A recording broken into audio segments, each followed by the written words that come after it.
Movsar Evloev is fighting Aaron Pico in July. Now, who's going to win this fight? Well, first of all, who's going to win this fight? Let's take a look at their latest performances, in which Movsar Evloev fought Arnold Allen, in which Movsar Evloev started off great, rocked Arnold Allen in round 2. That sat him down. Nasty jab. But then both went back and forth, both landed some great shots and kicks, but Movsar Evloev won by decision. And after this, Movsar Evloev wanted to fight Aljamain Sterling, in which it was a very close fight. Both for the wrestling and grappling was great. Both had their moments in this fight, but Movsar Evloev won by decision.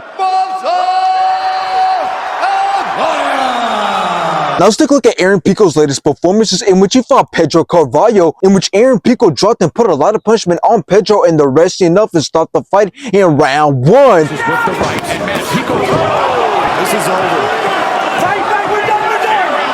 And after this, Aaron Pico wanted to fight Henry Corrales, in which Aaron Pico started off very fast, put a lot of punishment on Henry, and the rest enough to stop the fight in round 1. And this might be the end for Corrales, who's covering up, and a flurry of elbows.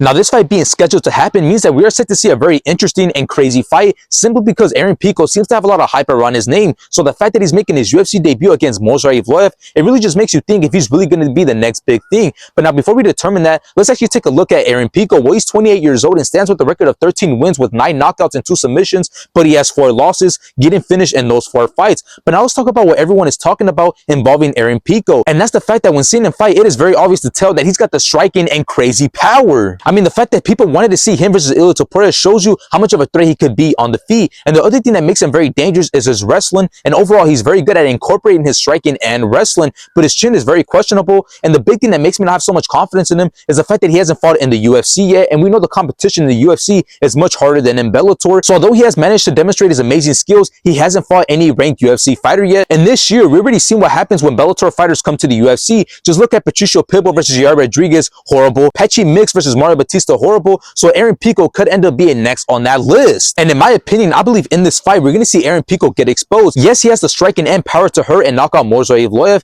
but I believe Movsar Evloev is going to be able to use his wrestling and grappling to take the win. I mean, this man was able to grapple with Aljamain Sterling, so that just tells you that level that he's on. So once again, I got Movsar Evloev winning this fight by out wrestling Aaron Pico.